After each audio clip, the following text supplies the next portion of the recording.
What's going on, guys? This is bluesfpl and welcome back to another fantasy Premier League video on my channel. First of all, I wanted to wish a happy Thanksgiving to all my fellow Americans out there. Most people have a break from school and work, so make sure you enjoy this time off and spend most of it with your family, not thinking too much about FPL.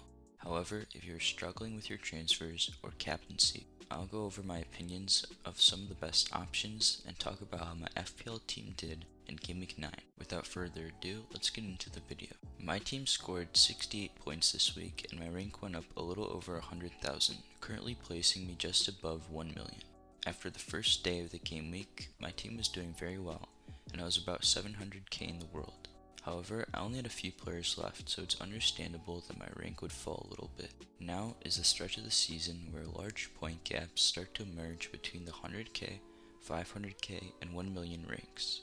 Therefore, you want to consistently do well each week to make sure you don't fall behind everyone else. So, my defense was a little shaky this week as expected when I transferred in GW10 to replace the injured Trent Alexander-Arnold. He did look decent attacking wise, and towards the end of the game he had a pretty good shot outside the box. My only fear with him is that Pep Guardiola loves to rotate his players regularly. Last season this became known as the Pep Roulette, where the main players such as Aguero were randomly benched every few games in the Premier League restart. Now that the left back Mendy is back, I'm afraid that even though João Cancelo has been performing really well in games that he's played, Pep will bench him. In the Champions League game against Olympiacos, João started at the right back, giving Kyle Walker a rest, and Mendy started at left back. However, Mendy did get subbed right before the 80th minute mark for Zinchenko, so Pep could take him out early so he doesn't get injured in order to start against Burnley. I'm taking all these factors into consideration and will think about them in my transfer plans later in the video. Lamptey, who played against Aston Villa, got an unfortunate second yellow card, which in another day with a different referee would have just been a normal foul. This does mean that he misses the next game against Liverpool due to suspension, leaving me with only 3 defenders that might not all start. Chelsea boys on the other hand single-handedly carried my score this week. With clean sheets and bonus points for both, they look like good transfers in for my team. With the way that Reece James has been playing recently and being benched in the Champions League match against Rennes, I think that Frank will continue to start him in the Premier League matches. Chilwell again is looking like a great buy and he almost scored another goal. A free kick was taken and he was right behind the Newcastle defender who accidentally tapped in the ball into his own net. Lastly, in defense, my goalkeeper Martinez did not return in the fixture that I was confident in Villa doing well in. It seems like they do really well in a game against tougher opposition in one week and do poorly against a weaker team in the next. Luckily, they still have 6 decent fixtures in a row. Hopefully they can return a few more clean sheets.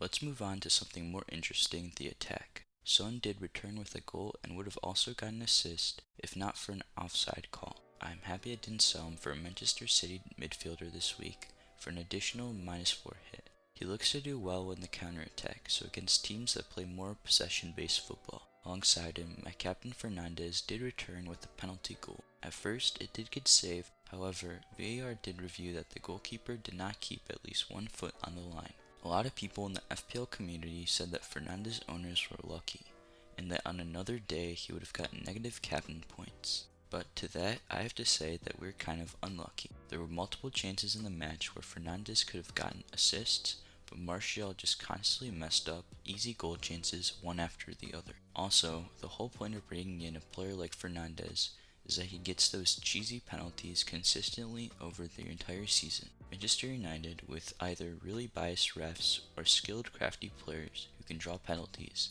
whichever one you believe, do make Fernandes a really good FPL option. If I had not brought him in for Salah, my rank would have tanked this week.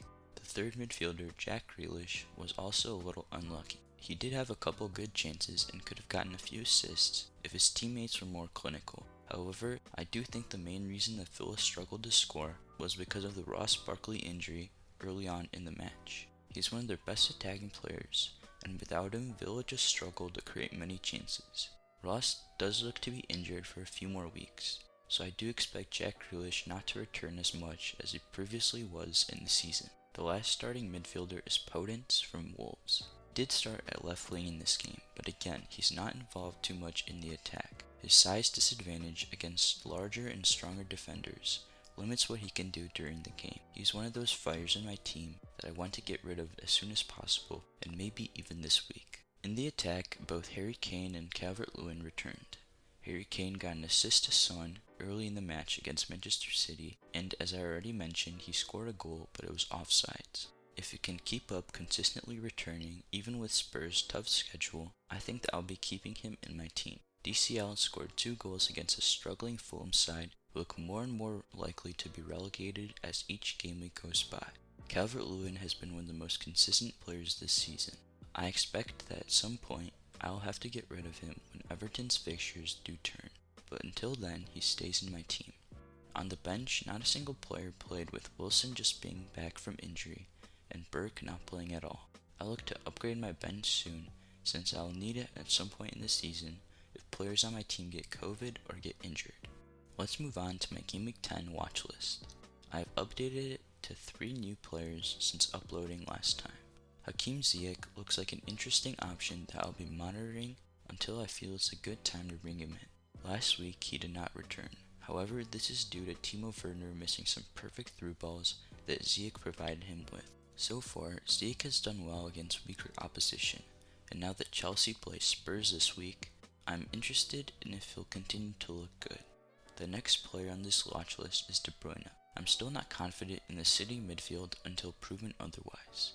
Many of the players panicked last week and brought in the likes of Sterling and De Bruyne for Salah and Son. So far, they did not return. De Bruyne did have a good amount of shots in the Spurs game, but I do want to see him return and play even better before I bring him into my own team. The last player is Diogo Jota. He is doing very well for Liverpool currently, and if he continues to start, is a great option. He was rested in the Champions League game, so I do believe that Klopp will start him against a weaker Brighton side, who with Lamptey out, don't look convincing at the back. I may need to bring him in, but I still have to decide what the weakest part of my team is. Now for captaincy this week, I've chosen some pretty expensive players. Vardy looks to have the easiest fixture facing Fulham at home. He's a good replacement for Kane if you think that he'll return more points than him in the next 3 fixtures that Leicester have. If I were to wildcard now, I'd probably have Jamie Vardy instead of Kane, but he isn't one of the bigger problems in my team.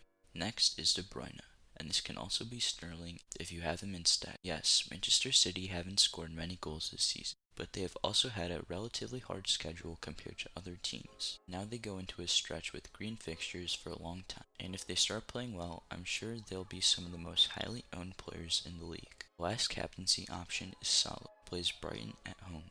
I do expect Liverpool to win this game, and as previously discussed, Lamptey being out for Brighton means that it will be more difficult to transition from the defense to the offense, especially against a pressuring team like Liverpool. So currently, I have 4.9 million in the bank after taking Salah out last week. This doesn't allow me to get him back for Podence, and even though it seems like a lot of money, if I want a Spurs and a Man City midfielder, I'll most likely have to transfer out Kane. Looking at my team right now, I have a few standout problems.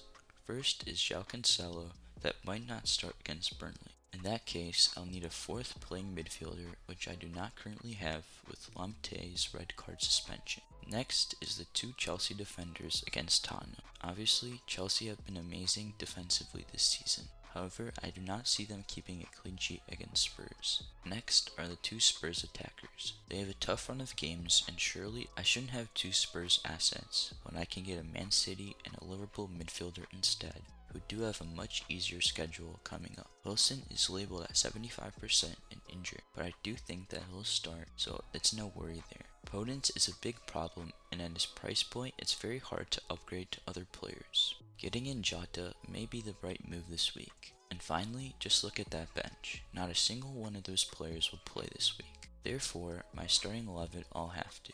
Bench problem was caused by a rather unfortunate injuries, suspensions, and sicknesses my players have gotten during this season. Saiz, Ings, Salah, Wilson, and Lamptey have all cost me transfers that I could have otherwise strengthened my bench. The 3 main transfer scenarios I'm looking at are Ferguson out for Leicester defender like Justin, Podence out for Jota, or Son out for either Salah or KDB. I may end up doing multiple of these transfers, so make sure to follow me on Twitter at bluesfpl to see what moves I do ahead of the deadline tomorrow. If you enjoyed this video, make sure to subscribe, and if you have any suggestions on my team or questions of your own, make sure to let me know by commenting down below. On that note, it's been bluesfpl, and I will see you in the next video.